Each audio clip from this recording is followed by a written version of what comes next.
Assalamualaikum warahmatullahi wabarakatuh. Alhamdulillahirabbil alamin wassalatu wassalamu ala asyrafil anbiya'il mursalin habibina sayyidina Muhammadin wa ala alihi wa sahbihi wasallim ajma'in. Subhanaka la ilma lana illa ma 'allamtana innaka antal alimul hakim. Rabbi shrah li sadri wa yassir li amri wahlul 'uqdatam min lisani yafqahu qawli. Amma ba'du. Alhamdulillah, kita bersyukur kepada Allah Subhanahu wa taala. Allah Subhanahu wa taala masih memberikan kita taufik, inayah, hidayah, kekuatan untuk kita bisa melangkah hadir di majelis-majelis ilmu, yang mana majelis ilmu ini adalah misi utama daripada baginda Rasulullah sallallahu alaihi wasallam, sehingga baginda Rasulullah bersabda bahwa innama bu'istu mualliman, saya diutus oleh Allah jadi guru. Jadi misi utama Rasulullah hadir di muka bumi ini adalah mengajarkan kita mengenal kepada Allah, mengajarkan kita mengenal kepada diri kita sendiri, mengajarkan kita untuk melawan hawa nafsu kita. Jadi itu fungsi daripada Rasulullah SAW. Jadi kita sebagai pengikutnya harus ambil seluruh apa yang ada kepada Rasulullah SAW. Akan tapi karena luasnya yang ada pada Rasulullah, maka setiap ulama, setiap tuan guru mereka ambil sedikit, sehingga Imam Busairi dalam Qasidah Burdahnya beliau mengatakan bahwa kulluhum min Rasulillah multamisan ghurfan minal bahri aw rashfan minad diyami. Setiap manusia kepada Rasulullah mereka mengambil, ada yang mengambil satu canting, ada yang mengambil satu genggam tangannya, ada yang mengambil satu ember. Sehingga kalau kita mau tahu, semua yang kita miliki kita puji orang karena dermawan. Dia gampang keluarkan uang wadah majelis. Malam Rebu uang gampang keluar, bikin beli buah-buahan, bikin kopi, bikin apa. Kita puji dermawan. Dermawan, siapa yang ngajarkan dermawan? Rasulullah. Ada satu orang kena musibah, kena fitnah corona, kemudian dia bersabar. Sabar, siapa yang ngajarkan? Rasulullah. Satu orang punya ilmu luas, sangat tinggi, siapa yang ngajarkan juga? Rasulullah. Setiap manusia itu semuanya adalah sumbernya daripada baginda Rasulullah SAW.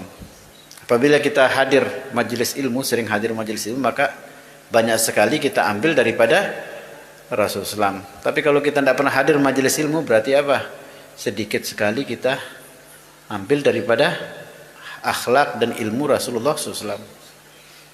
Dan ilmu itu lebih penting dalam hidup kita daripada makanan fisik, karena makanan hati lebih penting. Jadi usahakan kita terus mengisi hati kita dengan makanan. Jangan kita terlalu perhatikan fisik kita, karena fisik kita kadang-kadang lemah, fisik kita kadang-kadang sakit, kadang-kadang lapar juga tidak mudarat untuk kita. Tapi begitu kita kehilangan ilmu, susah. Kalau fisik ujung-ujungnya apa? Ujungnya sakit ya ujung-ujungnya mati, selesai. Tapi kalau hati kita sakit, apalagi hati kita mati, maka ujung-ujungnya kita berpisah dengan Allah Subhanahu wa taala. Jadi usahakan hadir majelis ilmu. Majelis ilmu sama majelis hadrah dua-duanya penting, tapi lebih penting hadir majelis ilmu. Kenapa? Karena di majelis ilmu kita ambil akhlak daripada Rasulullah. Sehingga banyak orang-orang soleh zaman dahulu mereka gabungkan antara majelis selawat dengan majelis ilmu. Jadi dapat dua-duanya.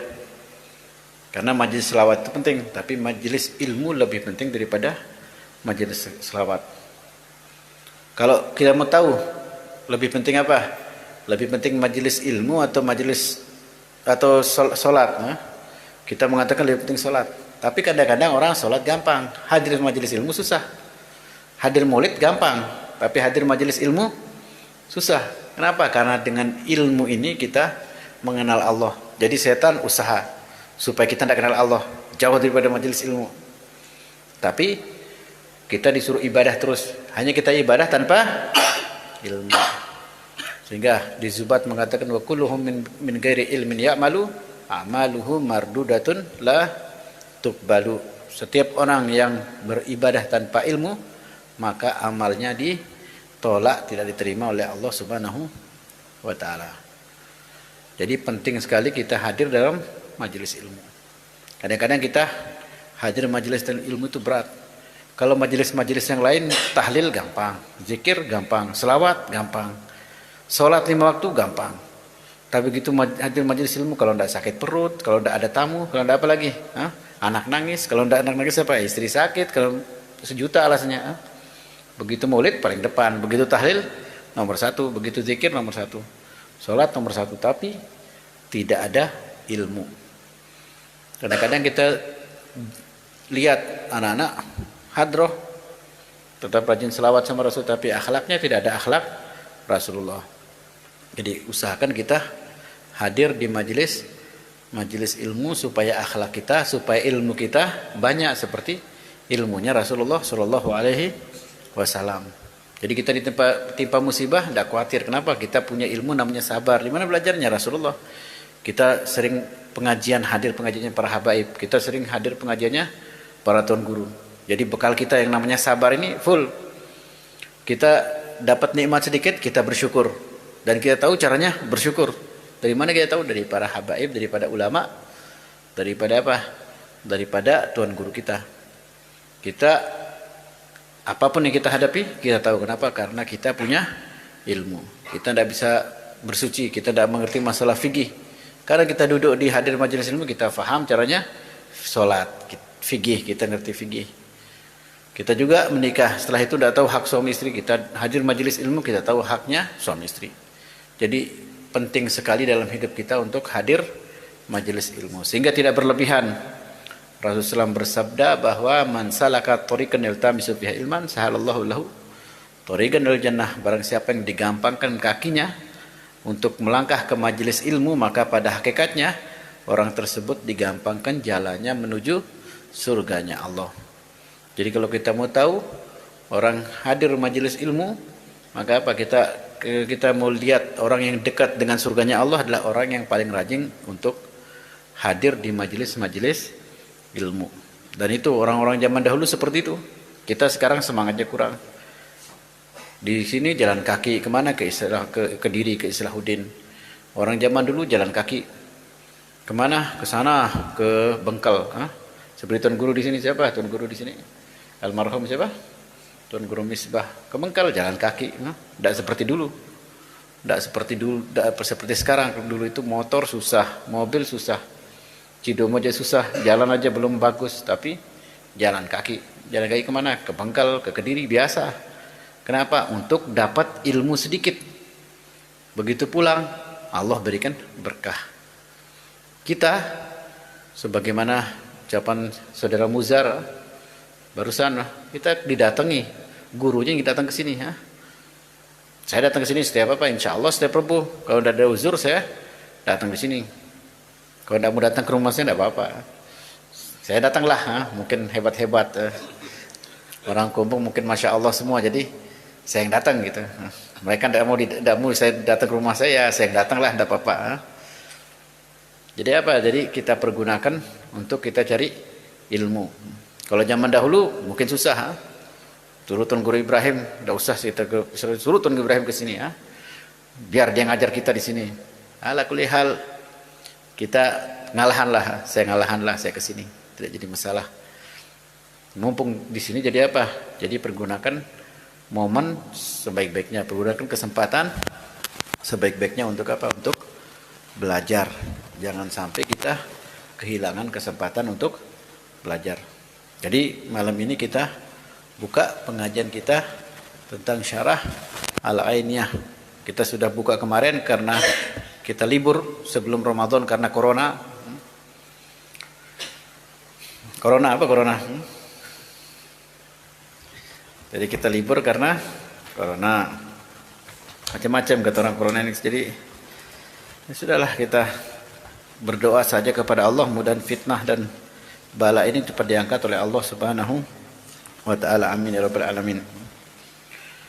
Dan kita lanjutkan daripada pembahasan kita sebelum Ramadan, terakhir masalah takut. Masalah takut dan juga mengharap. Kita sudah bahas masalah al-khaufu war raja'u. Takut dan juga mengharap.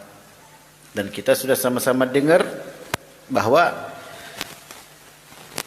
takut dan mengharap kepada Allah itu adalah barang penting dalam ubudiyah, penghambaan kita kepada Allah Subhanahu wa taala. Sehingga dikatakanlah bahwa takut itu seperti satu sayap, sedangkan mengharap itu seperti satu sayap lagi.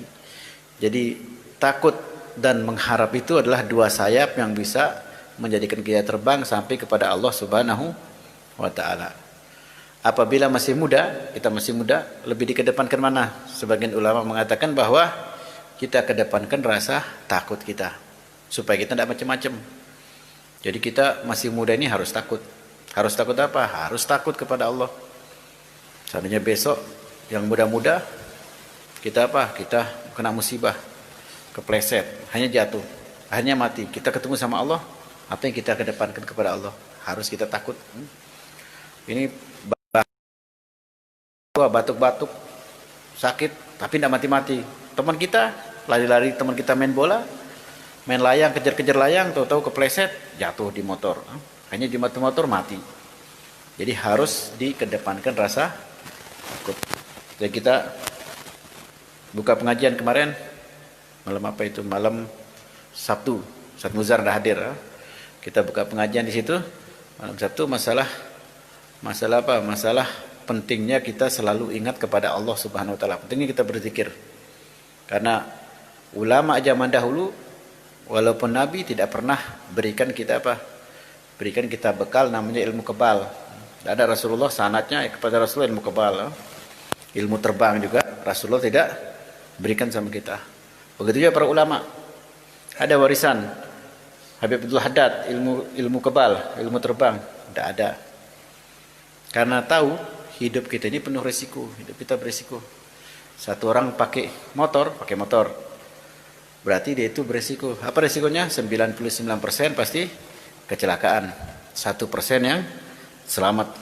Kalau dia untung 1%, alhamdulillah. Tapi begitu keluar apa? 90% bahaya. Jadi diajarkan oleh Rasulullah kita baca doa berkendaraan.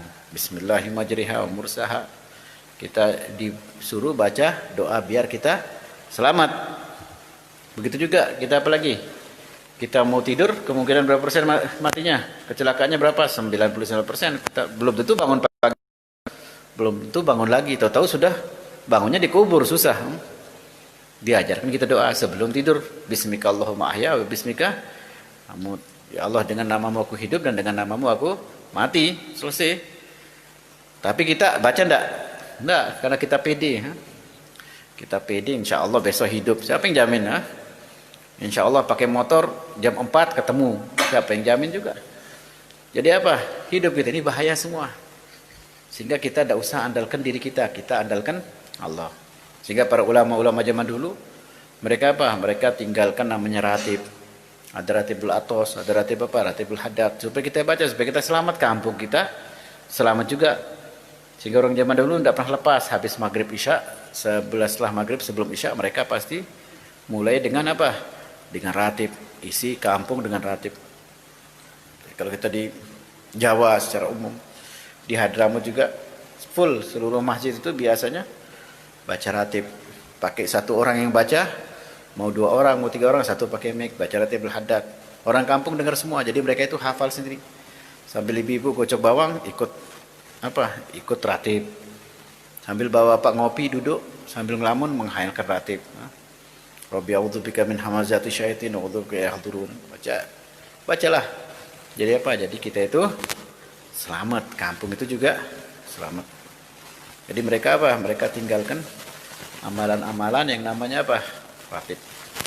Kemarin pernah datang ke sini Habib siapa? Habib Soleh Rotan. Bawa apa? Bawa rotan. Habib Soleh Rotan tunjuk langsung apa? Langsung mati. Semua pada apa? Siapa yang kesini Muzar waktu itu? Bawa tasbih, terus bawa apa lagi? Ke penimbung ya, penimbung waktu itu. Kemana? Ke Bengkal juga. Ketemu sama Habib Soleh Rotan. Supaya apa? Supaya rotannya dibacakan doa. Tapi Habib Soleh Rotan itu baca apa? Baca ratib. Kita beli rotannya tidak pakai ratibnya, percuma lah. Anjing-anjing aja tidak bisa mati, apalagi manusia. Masalahnya kita pakai rotanto, tidak baca ratib. Habib Soleh 30 tahun baca ratib, sehingga pegang apapun aman lah. Masalahnya ratibnya ada. Kita ratibnya bolong-bolong terus, tidak istiqomah. Sudah gitu kita andalkan rotan. Ini Habib Soleh Rotan ini. Habis ujung-ujungnya selfie. Habis selfie, nih Soleh Rotan, Habib Soleh Rotan. Hanya bagaimana mau dapat berkah? Jadi apa? Jadi usahakan hidup kita itu, kita apa? Kita isi dengan takut kepada Allah.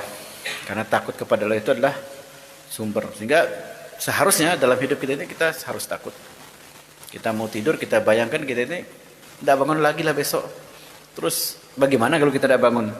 Kita tahu-tahu bangun di kubur susah. Atau kita keluar kepleset, kita tidak tahu takdir. Tidak ada yang tahu takdir. Tidak ada yang jamin. Minggu depan dia sehat juga, tidak ada yang jamin. Berapa banyak saudara kita sehat walafiat atau wafat. Jadi apa? Jadi yang masih muda, kita masih muda semua insya Allah. Kita apa? Kita tanamkan pada diri kita itu perasaan takut kepada Allah Subhanahu wa taala. Begitu juga yang kedua, ar-raja, yaitu selalu mengharap kepada Allah. Kita harap ampunannya Allah. Kita harap dekat kepada Allah. Karena dua hal itu jadi adalah senjata, dan sudah kita jelaskan panjang lebar masalah khauf dan raja. Ya, sebelum kita bulan Ramadan, kita sudah bahas setengah. Jadi kalau saya tidak ngulang, jadi kalau ada yang tidak datang waktu itu silahkan tanya sama tuan guru di depan. Taib wa yadkhul wa min asbabil khauf ma'rifatu uyubin nafas wa tafritiha. Fa'alamah, kata beliau Al-Habib Ahmad bin Zain Al-Habsyi, bahwa beliau mengatakan fa'alamatur raja fal khauf war raja min awsafil qalb. Fa'alamatur raja tulul mujahadah bil amali sholihah. Tanda orang itu mengharap kepada Allah apa? Karena apa? Karena setiap orang itu banyak ngaku. Ngaku semua sekarang. Kalau kita keluar tanya, ngaku apa mereka ngaku? Ahlus sunnah wal jamaah. Tak antum tahlil? Enggak, saya tidak tahu. Tidak tahlil. Kenapa? Itu tidak bagus tahlil. Antum marinya apa? Saya ahlus sunnah. Sama seperti Rasulullah. Oh, seperti Rasulullah.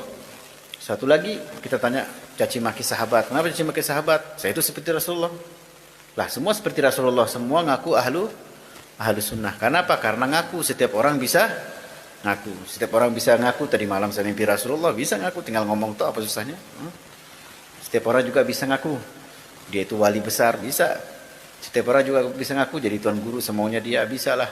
Tapi yang asli sama yang palsu itu pasti beda. Saya kata beliau Ahmad bin Zainal Habsyi mengatakan bahwa apa? Fa'alamatur raja tulul mujahadah bil amali sholihat. Tanda orang itu mengharap kepada Allah, ini penting, tanda orang itu mengharap kepada Allah adalah tulul mujahadah, selalu bermujahadah. Dengan apa? Bil amali sholihah. Selalu dia berjuang untuk beramal dengan amal yang soleh. Jadi bangun tidur dia berjuang. Otomatis orang yang mengharap sama Allah itu apa? Berjuang mereka. Bangun tidur sebelum subuh berjuang. Buat tahajud berjuang. Apalagi musim dingin gini harus apa? Harus dingin, kena air. Sudah begitu apalagi bangun. Orang kalau subuh-subuh jam 4 pikirnya apa? Selimut. Kalau tidak selimut, ini langsung kena air. Lawan apa? Kenapa mereka bisa seperti itu? Karena mereka itu lihat apa yang akan diberikan oleh Allah Subhanahu wa taala. Jadi satu orang sekarang dinyanyikan Hanapi, kita ke Mataram, apa? Jam 12 malam saya telepon Hanapi, alhamdulillah kita ada dapat rezeki malam ini. Berapa Bib? Dia bilang 200 juta. 200 juta. Wah, ada ongkos merari ini lemak. Alhamdulillah katanya. Sudah begitu, jam berapa Bib? Jam sekarang berangkat. Kita nyanyi jam apa? Jam 1:30. Walaupun dingin, pakai kaos dalam, tidak ada apapun, tetap pakai motor, terserah. 200 juta depan mata. Jadi walaupun dingin jam 1:30 berangkat ke Mataram. Jemput saya, sudah begitu motor sudah gitu bensin habis, serah pokoknya sampai di Mataram. Kenapa? Ada 200 juta. Kalau kita pikirkan kalau kita pikir dia gila, kenapa dingin-dingin ke Mataram ada apa? Paling kita ngomong digemas walaupun dikasih 200 juta. Karena tidak dikasih, kalau dikasih gemas juga ya. Banyak orang seperti itu kan, bagi tebing 100 juta digemas. Karena tidak ada, kalau ada gemas juga dia. Jadi mereka sama, mereka mengharap sama Allah. Jadi mereka melawan hawa nafsunya bawa sejadah. Kenapa? Mereka itu mengharap. Itu tanda mengharap, tanda roja, tanda mengharap kepada Allah Subhanahu wa taala. Oh, takadarul ladat. Au wal muwadhabati alal khairat, atau selalu melakukan kebaikan. Wa min alamati sidqi taladzuz bidawamil iqbal Allah wa tana'um bi munajatih wa tamalluk lahu ta'ala. Wa min alamati sidqihi at-taladzuz bidawamil iqbal Allah. Tanda orang itu sidik, betul-betul mengharap sama Allah, apa?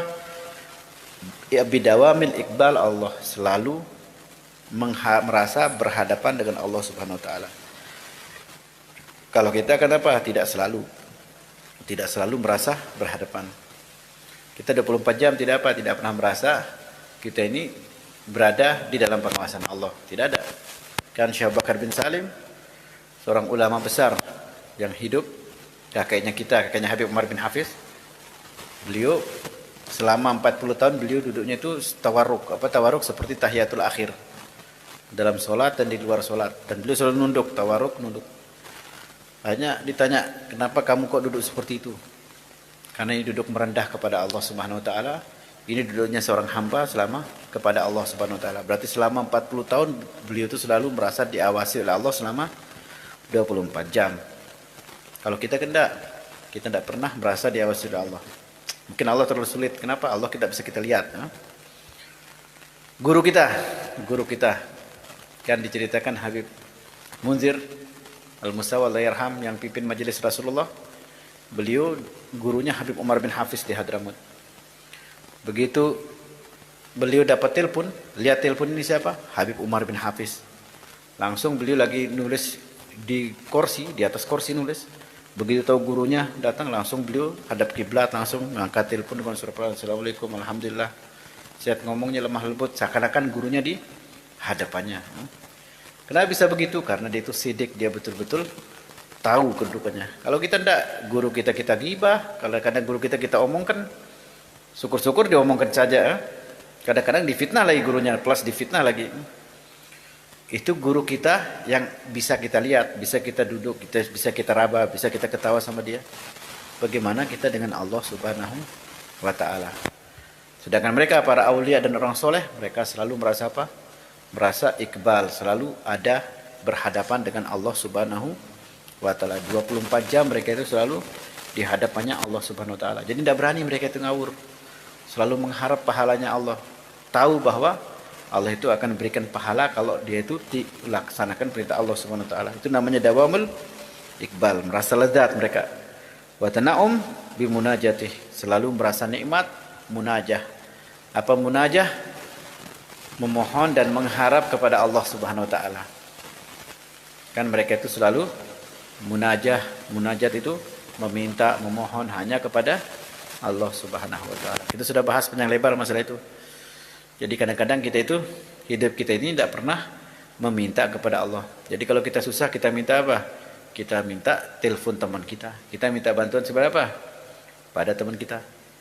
Ada satu orang kena fitnah corona, langsung telepon temannya, yang dokter kayak yang polisi, apa bantu saya. Tidak pernah minta tolong kepada Allah. Sedangkan Allah Subhanahu wa taala berfirman apa? Apa firman-Nya? Fasta'inu apa? Bisobri wassalah. Bantu diri kamu dengan apapun masalahnya dengan sabar, kemudian apa? Salat, disuruh sabar dan salat. Kan satu orang sahabat Abdullah bin Abbas dengar berita kematian anaknya, langsung beliau ambil sejadah, langsung salat. Assalamualaikum, mana kamu wafat? Nah, Allah Subhanahu wa taala berfirman, "Fasta'inu bisobri." Saya sabar, kemudian siapa? Salat. Itulah. Kita minta tolong sama Allah dengan cara seperti itu. Kalau kita enggak, kalau sekarang enggak. Begitu ada musibah langsung apa? Telepon teman, langsung WhatsApp teman. Bikin status galau, tingkat dewa, tingkat tinggi, tingkat apa lagi. Galau pul, sudah begitu, hati-hati, dekat dimakan, macam-macam. Jadi bagaimana bisa selesai masalah kita? Kita lupa sentral, yaitu lupa kepada Allah Subhanahu wa taala. Jadi ingat kita ini punya Allah, dan Allah berikan solusi. Fasta'inu bisobri wassalah. Jadi minta tolong kepada Allah dengan cara sabar dan juga dengan cara salat, ibadah kepada Allah Subhanahu wa taala. Kenapa? Itu cara minta tolong. Jangan minta tolong dengan cara yang lain. Jadi Rasulullah sudah ingatkan kita. Apapun hidup kita, kita minta tolong kepada Allah Subhanahu wa taala. Dan Allah pasti apa? Allah pasti bantu kita. Cuma kita itu tidak pernah munajah, tidak pernah minta tolong sama Allah, tidak pernah kita siapkan diri kita untuk berdoa kepada Allah.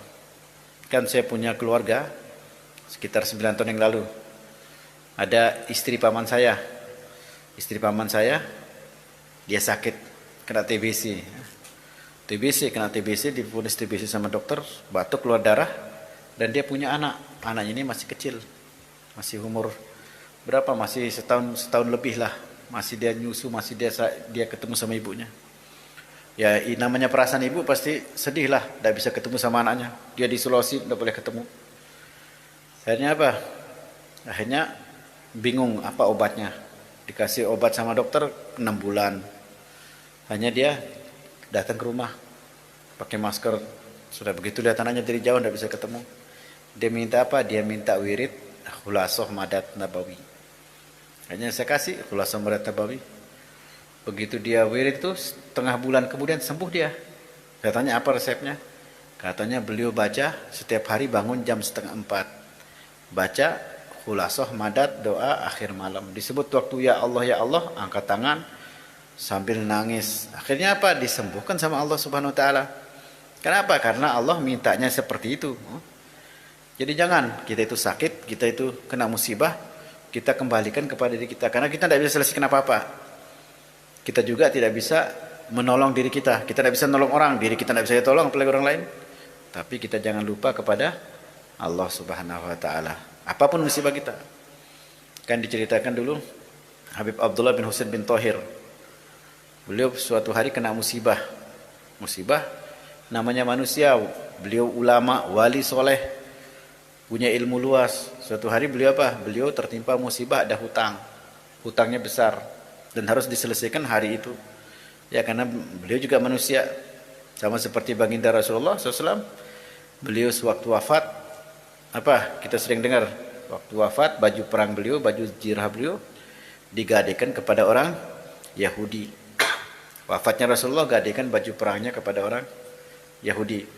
Kenapa digadaikan sama orang Yahudi? Karena tidak mungkin digadaikan sama umat Islam. Siapa yang tega nabinya mau gadaikan baju perang?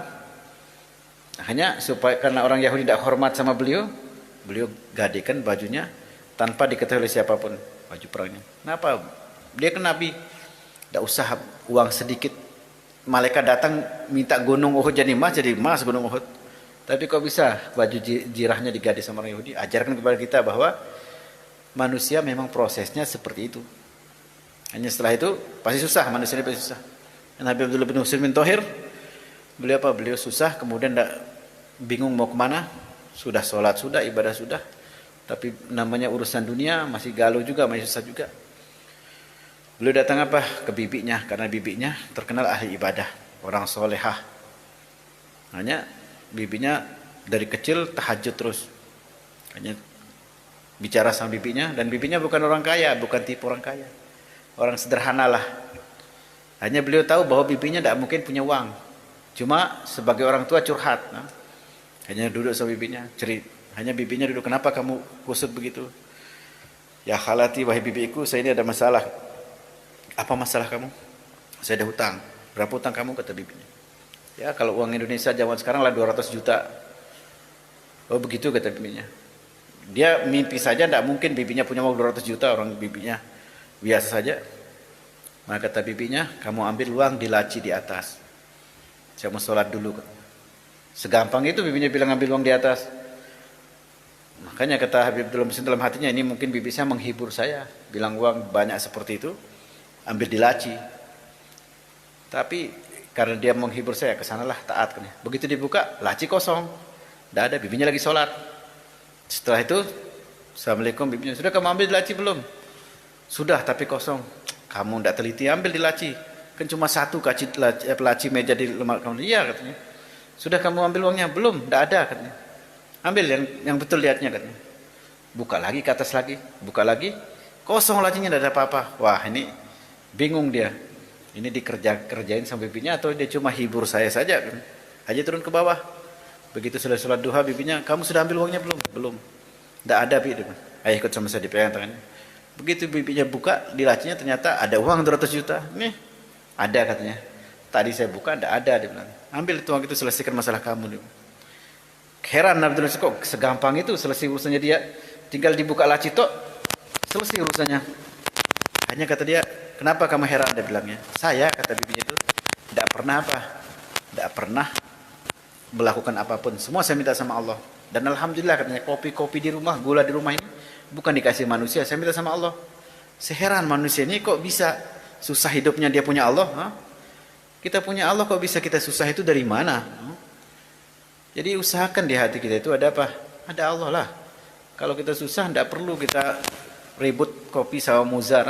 Kopi zar, tidak usah, minta sama Allah lah. Tidak perlu kita ribut gula, toko buka nutup toko terserah. Mau diblokir kayak mau di corona, mau di lockdown terserah. Kita apa? Kita punya Allah Subhanahu wa taala. Cuma jadi masalah kita ini tidak ada pikirannya ke Allah, kita ini pikirannya kemana?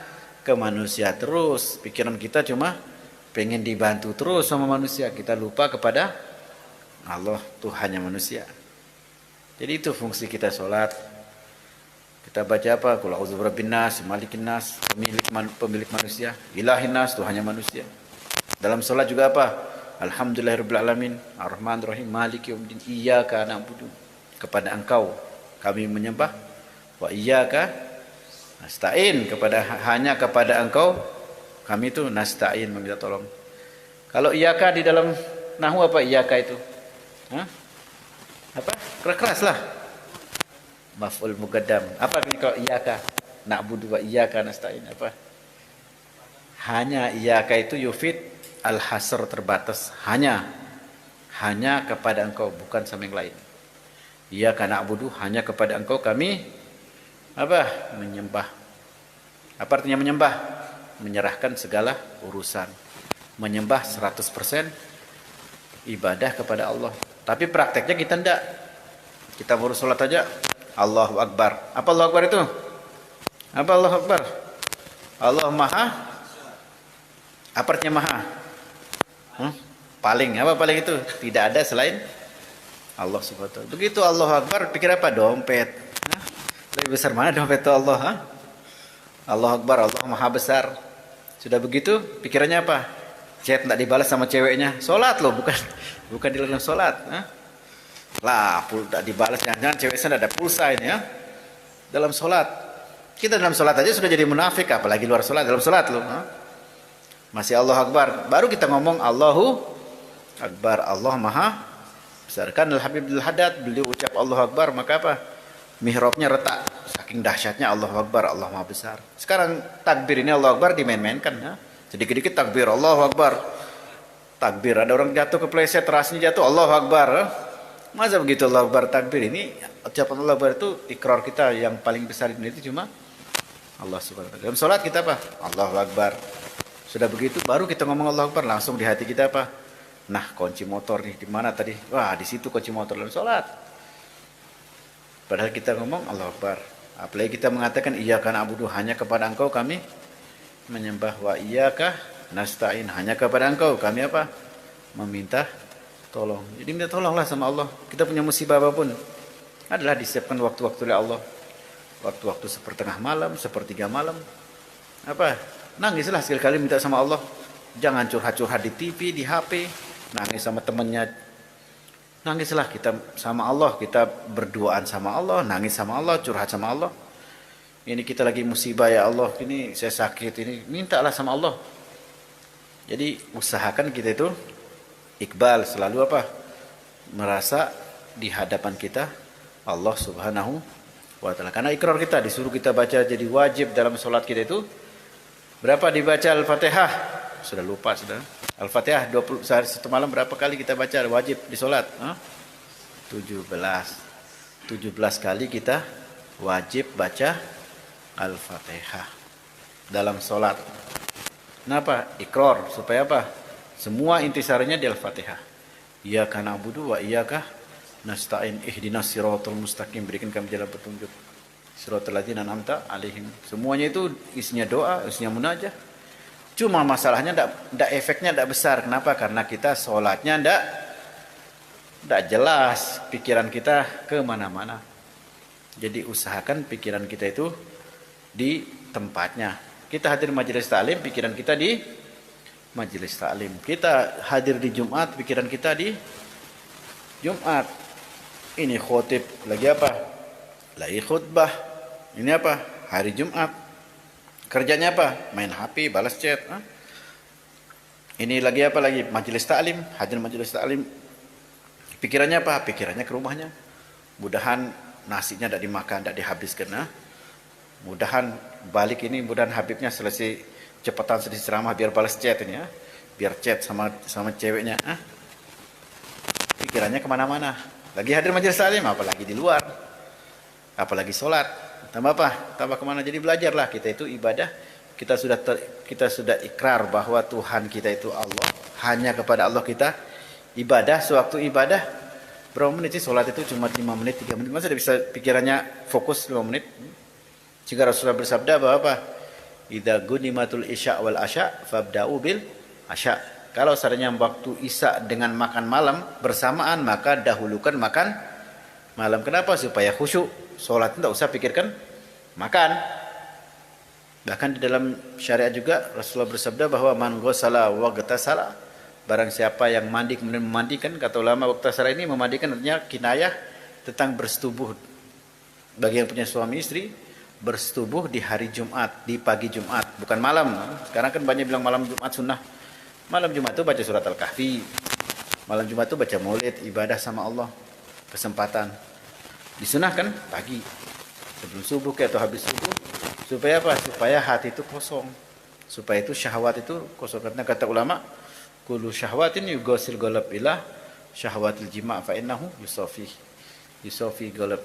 Sesungguhnya setiap syahwat itu bikin hati itu gelap. Kecuali syahwat kepada istri. Itu bikin apa? Bikin hati itu bersih. Jadi orang-orang zaman dahulu mereka apa? Mereka nikahnya ada satu. Kenapa? Hatinya bersih-bersih semua. Beda sama sekarang. Kita kan suka salahkan, nah tuan guru ini nikah berapa kali?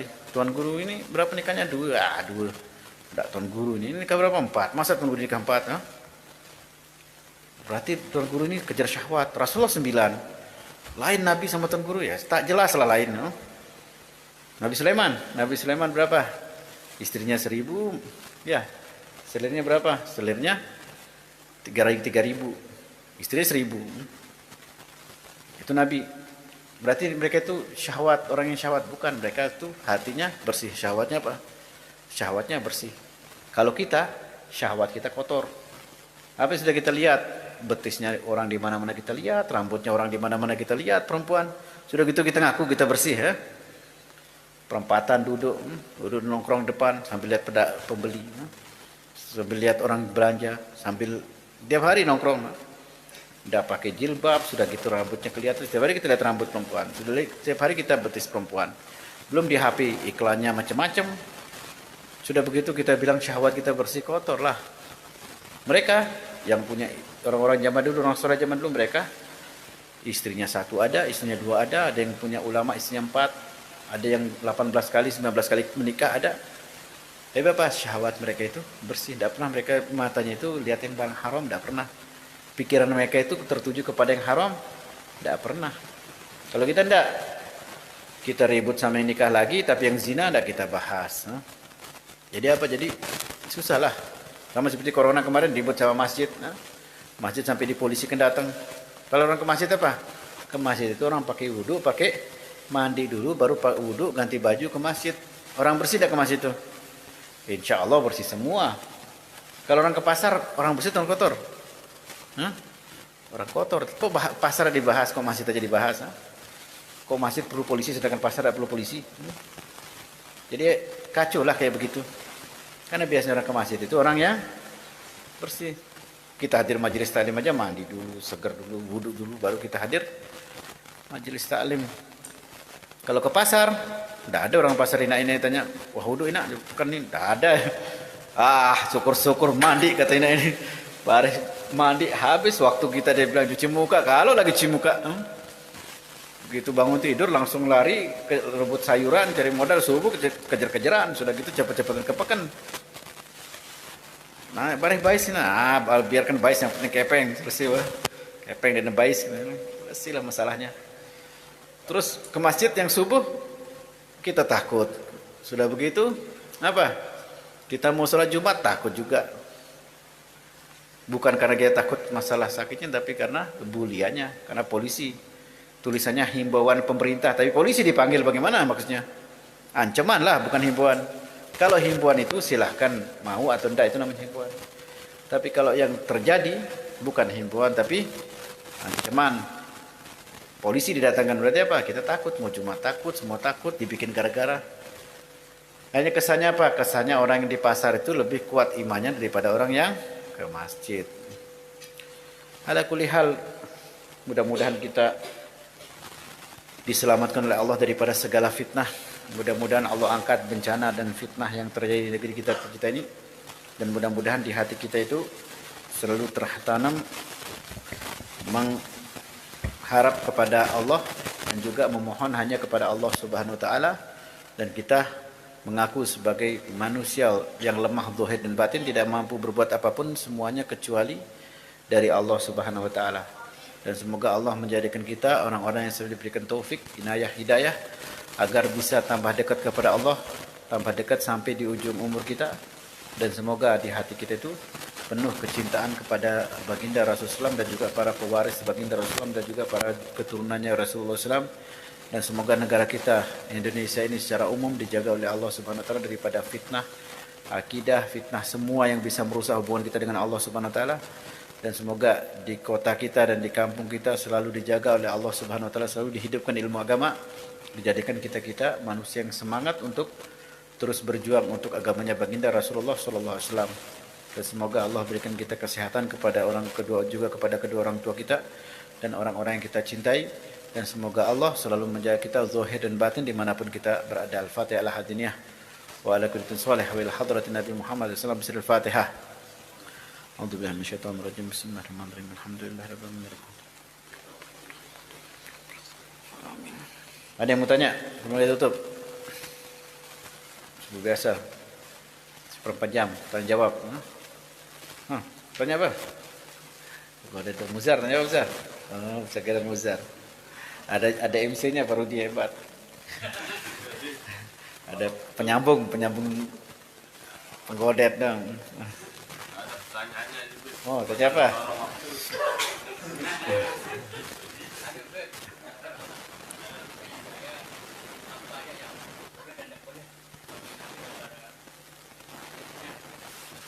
Bolehlah semua Rasulullah SAW itu. Kalau Nabi itu ada namanya mungkin.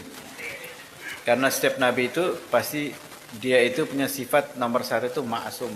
Apa ma'asum itu? Terlepas daripada perbuatan salah baik dosa kecil maupun dosa besar. Itu namanya ma'asum. Itu spesialis untuk Rasulullah, untuk Nabi. Tapi keturunannya Rasulullah tidak ma'asum. Bedalah Nabi sama keturunannya. Jadi ya paham saya. Makanya itu namanya keperbedaannya dari dasar. Enggak apa-apa. Nabi maksum, zuriyahnya juga tidak maksum. Begitu juga spesial seperti Rasulullah. Rasulullah itu apa? Bisa nikah, tidak ada terbatas, tidak ada kuotanya Rasulullah. Kalau kita dibatasi oleh Al-Quran 4. Tidak boleh lebih dalam satu waktu. Begitu juga apa yang dipunyai sama Rasulullah semuanya suci. Kotorannya Rasulullah suci. Apalagi di malam kita bahas masalah, kemarin malam Sabtu kita bahas masalah najis. Apakah satu orang, tadi malam ada yang nanya, apa kita, kan Rasulullah diminum darahnya sama sahabat. Abdullah bin Mas'ud minum darahnya Rasulullah. Karena waktu itu dicanduk Rasulullah, canduk itu darah kotor. Maka Rasulullah bersabda, buang dia, itroh di tempat yang tidak dilihat sama manusia. Sahabat Abdullah Mas'ud keluar, lihat kiri kanan, diminum sama dia, kan tidak tempat lihat manusia. Hanya datang, kok cepat kan? Jangan-jangan kau minum.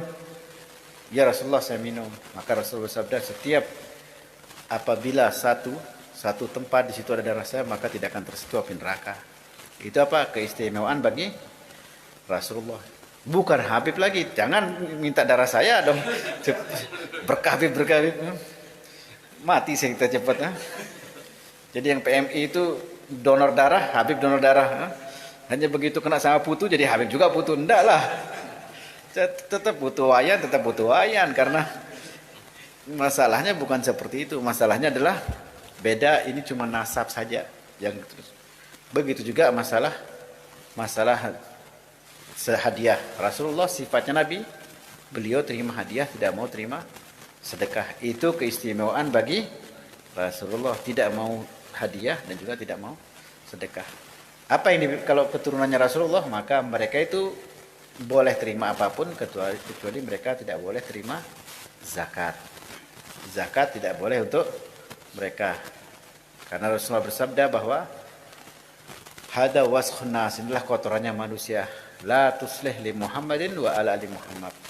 Ini adalah kotorannya manusia, tidak sah, tidak baik untuk Rasulullah dan juga keluarganya Rasulullah. Yakfihimul khumus, cukup bagi mereka itu al-khumus, 1/5 daripada perampasan perang. Itu hadisnya. Jadi ulama zaman dahulu sepakat bahwa zakat tidak boleh diberikan kepada apa? Kepada keturunannya Rasulullah sallallahu alaihi wasallam, karena mereka Bani Quraisy dan Bani Hashim. Akan tapi di kitab fikih, di kitab ijuri, kitab-kitab yang kita baca dibolehkan. Kenapa? Karena tidak didapat keturunannya Rasulullah, keluarganya Rasulullah tidak dapat al-khumus, tidak ada perang, tidak ada rampasan perang. Jadi mereka tidak apa-apa diberikan zakat, dengan syarat tanya dulu mereka mau terima zakat atau tidak. Oh, ini ada zakat mal, antum kan termasuk ahli zakat, punya hutang, ini ada zakat mal 50 juta, ini saya kasih, antum terima apa enggak? Kalau diterima maka urusannya dia, kalau udah terima ya sudah, tidak usah. Cuma sebaiknya kita tidak usah kasih barang zakat kepada keluarganya. Tadi yang bersih-bersih lah, buat hormat kita sama Nabi kita. Jadi kalau satu orang ta'zim kepada keturunannya Rasulullah, maka pasti Rasulullah apa? Rasulullah akan berikan pembalasan. Sekarang saya punya anak Salim, ini saya tidur di Salim. Salim, anak saya nakal, saya meloncat, suka pecahkan barang orang. Hanya apa? Antum ngomong, saya cinta sama Habibmu, tapi sama Salim anaknya saya tidak senang. Bagaimana saya terus sebagai bapak? Ini emang kurang ajar Salim ini. Bapaknya punya ilmu, dia ini kok nakal, keluar ngetrek. Bagaimana perasaan saya bapak? Hancurlah perasaan saya juga. Maksudnya, begitu juga kita ngomong cinta kepada Rasulullah, tapi cucunya tidak kita hargai, sama juga perasaannya Rasulullah. Paham maksudnya? Kan diceritakan dulu, kan Syekh Abdullah bin Ahmad Bassodan, kemarin malam Selasa kita baca Hadrah Bassodan. Dan Syekh Abdullah bin Ahmad Bassodan ini terkenal orang yang paling cinta kepada keturunannya Rasulullah. Kebetulan datang suatu hari, datang satu orang Habib. Habib ini agak nyeleneh dia. Dia tahu Syekh ini cinta kepada habaib, dan dia juga anggap remeh Syekh ini, tidak dihargai. Hanya dia jalan, kemudian kata Syekh Abdullah bin Ahmad, ya Habib, antum kan perjalanan jauh, baik kuda, dan antum capek, saya mau pijit kakinya, minta berkah. Sedangkan Syekh Abdullah bin Ahmad itu posisinya jadi apa? Jadi wali besar zamannya dia, jadi mufti, jadi alim. Satu negeri itu paling alim dia. Kata Habib ini apa? Daripada kamu pijit kaki saya tidak capek kaki saya. Yang capek itu kaki kuda. Kamu pijit kaki kuda lah, kata dia. Syekh Abdullah bin Ahmad Bassodan langsung dari itu langsung ceria dia. Mas Yakhir, kalau antum yang suruh pijit kaki kuda, nah pijit kaki kuda. Hanya diambil kudanya, diikat, dipijit kakinya. Taat sama apa? Sama Habib nih, suruh pijit kaki kuda, pijit kaki kuda. Muzar belum saya suruh pijit motor saya tuh. Jadi pijit kaki kuda. Pijit kaki kuda dengan ikhlas, pijit kaki kuda. Kaki kuda berapa? 4, 4-nya dipijit. Ya. Manusia 2, ini 4 kaki kuda dipijit 4-4-nya. Sudah gitu datang, lihat Habibnya tidur juga Syekh Abdullah. Masya Allah, malamnya mimpi Rasulullah. Rasulullah senyum sama dia. Hanya Syekh Abdullah bin Ahmad Bassodan langsung diam juga. Ya Syekh Abdullah, katanya, kamu pijit kaki kuda, katanya Rasulullah. Tentu ya Syekh Abdullah. Masya Allah, saya senang, katanya. Kamu senangkan cucu saya juga senang. Hanya pergi Rasulullah, bangun pagi langsung kasih minum teh Habib ini. Masya Allah, berkahnya antum, berkah pijit kaki kuda ini tadi malam saya mimpi Rasulullah. Masa, katanya dia. Rasulullah bersabda, saya ini senang. Kenapa kamu senangkan cucu saya juga senang kamu senangkan cucu saya, katanya. Hanya dengan gitu Habibnya nangis, kemudian mengatakan, sudah saya tobat, sekarang saya mau jadi murid kamu, saya mau sekolah sekarang, saya mau belajar agama. Hanya belajar agama, jadi orang soleh, jadi alim. Kenapa? Karena senang kan cucunya Rasul. Jadi janganlah kita kasih zakat mereka. Kenapa itu kotor? Jangan, tidak pantas lah. Walaupun ulama mengatakan boleh, sebaiknya jangan dikasih barang-barang yang bersih, kasih barang-barang yang halal, kasih barang-barang yang bagus lah untuk mereka. Kenapa? Karena mereka ini bersih, jangan kita kotori. Jadi para habaib itu, mereka itu pada bersih. Cuma kita ini yang ngotori dia. Kita ajarkan dia hasud, hatinya sudah bersih jadi hasud. Kita ajarkan dia dengki, ini dengki. Jadi intinya pertanyaan itu ada yang boleh sama Rasulullah, ada yang tidak boleh sama Rasulullah. Kalau keturunannya Rasulullah, mereka itu tidak spesial seperti Nabi. Mereka itu sama seperti kita manusia. Mereka itu dalam Islam sama. Haknya dalam Islam juga sama. Cuma spesialnya mereka itu, nasab mereka itu bersambung kepada Rasulullah. Dan kita tidak tahu, masih misteri. Siapa yang lebih dicintai di antara keturunannya Rasulullah. Mungkin saja yang Habib yang lebih nakal dicintai. Siapa tahu ada Habib yang ngetrek-ngetrek itu lebih cinta sama Rasulullah, kita tidak tahu. Karena biasanya kakek juga sama, lebih sayang kadang-kadang anaknya yang nakal, cucu yang nakal daripada yang soleh. Ha? Ada kakek seperti itu, kalau dia anaknya, cucunya satu, pecahkan pot, diam, dia ketawa dia. Yang ke masjid biasa saja. Ada kayak gitu kan, macam-macam kakek ini. Jadi kita tidak tahu juga yang mana yang cucunya Rasulullah yang disayang, kita tidak tahu. Jadi tugas kita itu ta'zim, hormat kepada dia, bukan karena cucunya tapi karena Rasulullah. Jadi mereka itu sama seperti kita, haknya dalam Islam juga sama, tidak boleh nikah lebih dari 4, tidak boleh dalam satu waktu. Tidak boleh mereka juga apa? Tidak boleh mereka juga lakukan sesuatu yang haram. Mereka itu tetap bukan maksum, tetap punya khilaf seperti kita. Cuma dalam masalah zakat dalam fikih, mereka sebaiknya tidak usah diberikan zakat. Tapi ada ulama mengatakan boleh, dan itu sepakat bukan satu ulama, 70 ulama seperti Izzuddin Abdus Salam. Ulama-ulama yang mereka itu sudah kaliber, mereka mengatakan boleh. Cuma adab kita sebaiknya jangan diberikan ke mereka zakat. Maksudnya, jadi Rasulullah tidak boleh terima zakat, tidak boleh terima sedekah, keistimewaan. Beliau cuma boleh terima hadiah. Kita keturunannya tidak boleh terima zakat. Hadiah tidak apa-apa, sedekah juga kalau kamu kasih dan mereka terima, tidak jadi masalah. Paham Ustaz? Jadi samalah kita sama habaib ini sama, semuanya sama. Cuma mereka ada beberapa hal yang tidak sama dengan kita. Kalau Nabi otomatis beda. Nabi 9, kita tidak boleh lebih dari 4. Nabi tidak pakai wali. Nabi kalau nikah sama siapapun tidak perlu pakai wali. Tidak perlu pakai wali, tidak perlu pakai saksi. Tidak perlu pakai mahar. Nabi. Kita harus pakai wali, harus pakai mahar, harus pakai saksi, baru sah nikah kita. Jadi beda, ada beberapa perbedaan yang kita tidak punya. Wallahu alam. Paham Ustaz? Jelas? Apa lagi yang ditanya? Muzar, apa tanya? Ustaz, tanya apa? Di sini. Garis kiri, ya. Garis kiri, garis kanan, garis lurus. Tidak ada semua. Siapa cari jodoh ini? Semuanya banyak cari jodoh. Tidak sudah cari jodoh itu, tapi diminta sama Allah lah. Dicari tidak bakal ketemu. Karena setiap barang dicari pasti tidak ketemu memang. Kunci hilang dicari, tidak ketemu. Tidak dicari di depan mata. Yang usah dicari jodoh itu tidak usah dicari. Diminta lah sama Allah. Nabi terus diserang. Baik, lagi satu pertanyaan sebelum kita tutup. Rudi tanya lagi, apa tanya? Ada? Juru bicara nih. Ya. Lorong waktu? Serem-serem aja. Pertanyaannya yang bikin sampai tengah malam. Apa itu? Bahas, tidak ada jawabannya. Apa itu? Dia berhayal, misalnya saya punya ilmu, saya bisa berpindah ke zaman dahulu, zamannya Nabi Musa, saya masuk ke sana.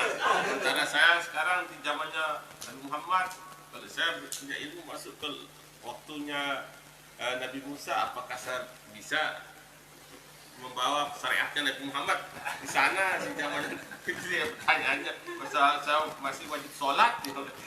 Apa tuh jawab? Ini jawabannya. Hah? Tidak ada jawaban pasti. Jawablah. Yang penting nanti kalau sudah di zamannya Nabi Musa kasih tahu kita, jadi kita bisa jawablah. Kalau sekarang bagaimana kita jawab? Belum ke sana. Kalau ke sana baru. Sama kayak sebagai orang tanya, apakah tahlil itu sampai apa enggak?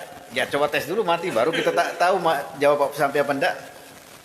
Karena masanya itu belum terjadi. Kalau sudah terjadi baru kita jawab. Nah, jadi kalau belum terjadi kita tidak mungkin bisa jawab apapun. Masanya belum terjadi. Jadi kayak begitu tidak usah dipikirkan, tidak usah dijawab. Kenapa? Karena belum terjadi. Kalau dijawab juga tidak akan ada ujungnya. Kenapa? Masalahnya tidak ada. Apa kita menjawab?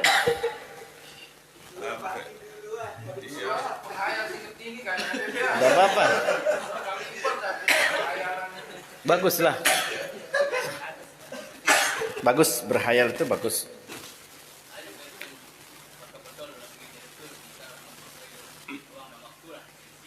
Enggak betul. Enggak betul. Panjang umur ya, tapi mau dimensi waktu enggak betul. Karena masalahnya ruang dan waktu itu punyanya Allah Subhanahu wa taala, dan Allah bisa kok. Allah bisa mau taruh di mana, mau. Jadi kita tidak mungkin menafikan kebesarannya Allah. Jadi kita tidak bisa jawab. Kenapa tidak bisa jawab? Bukan kita menafikan ada orang seperti itu, enggak. Cuma kita belum ngetes, belum ada yang ngetes seperti itu. Jadi kalau antum sudah ngetes, baru antum infokan apa yang terjadi di sana. Bisa kita kolaborasikan gitu.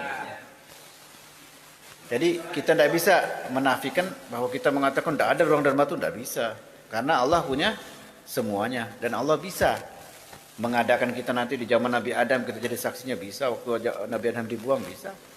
Itu urusan Allah. Kita menghayal juga nanti perang Badar, kita ikut sama Rasulullah, bisa. Tapi itu kita tidak bisa tentukan hukum karena belum kita tahu. Jadi ulama itu pasti berikan hukum apabila sudah diketahui. Jadi yang jelas kita tidak bisa menafikan membatasi kekuatannya Allah. Apa yang dipunya sama Allah tidak bisa dibatasi. Yang menjadi masalah kita yang terbatas. Nah, karena kita terbatas ini, maka kita tidak bisa memberikan satu hukum apabila hukum itu belum terjadi. Apabila sudah terjadi baru kita ulama adalah nulis seperti fikih.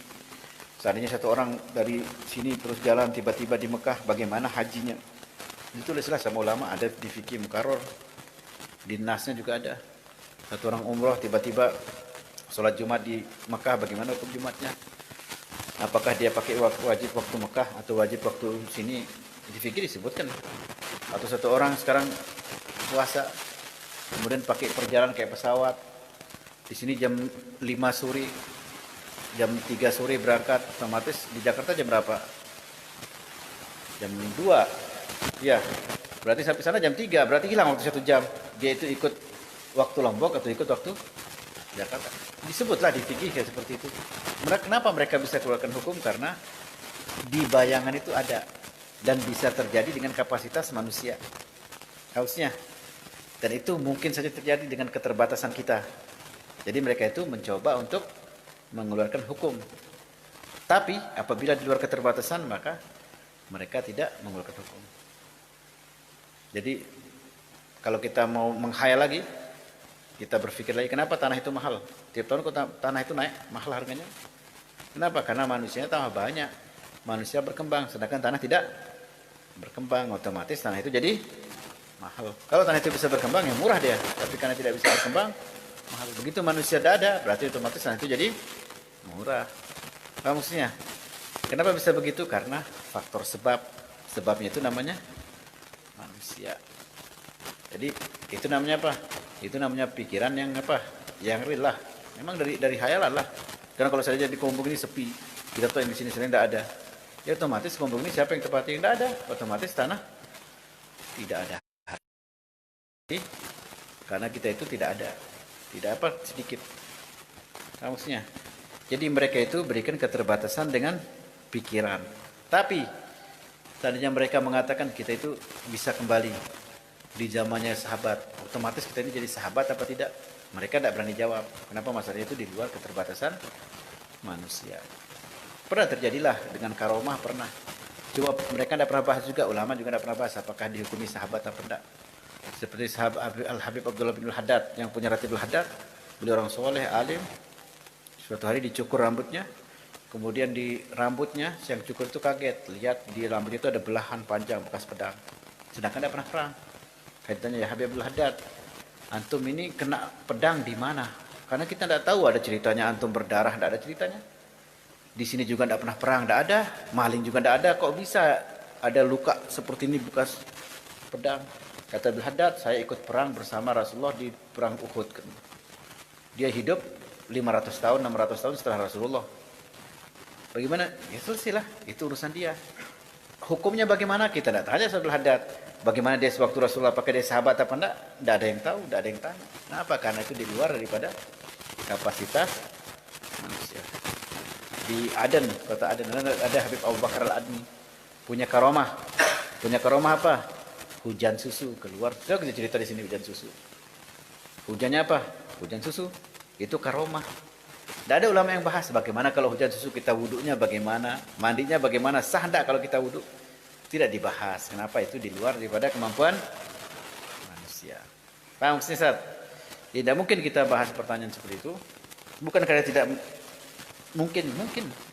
Cuma masalahnya kapasitas kita yang tidak mungkin. Jadi kalau kita utak-atik barang itu, kita membikinkan pikiran kita kepada mengarahkan pikiran itu sesuatu yang tidak jelas. Jadi ditanya corona itu ada apa enggak? Tidak tahu. Ada apa kita pikirkan? Kita jaga kesehatan wajib. Kita jaga lingkungan wajib. Emang disuruh sama Islam, anda tufatul minal iman. Kita juga ketemu sama orang kurangi supaya kurang dosa kita, baguslah. Tapi kita memvonis corona itu tidak ada atau ada, tidak penting kan? Tidak penting corona itu ada, tidak ada, tidak usah dipikirkan. Kayak itu barang tidak penting. Yang penting kita jaga diri kita. Hanya kita ngobrol sampai jam 2 malam, sampai jam 5. Kita bahas corona terus. Sudah begitu kita tidak tahu apa itu corona. Tidak selesai pembahasan. Kenapa masalahnya kita tidak tahu apa yang kita bahas? Itu jadi masalahnya. Sama seperti Ramadan waktu itu kita tidak paham apa kita bahas. Seperti kita mengatakan, seandainya kita kembali ke sahabat, kita ini sahabat apa enggak? Tidak tahu juga. Nanti kalau kembali ke sana, tanya Nabi Musa, kita ini atau tanya Rasulullah, baru kita tahulah. Karena itu bukan jawaban dijawab. Nah, maksudnya, karena itu di luar daripada kemampuan manusia. Baik, kita tutup majelis salam kita dengan kita baca subhanakallahumma bihamdika astaghfiruka wa atubu. Ya Rabbana tarafna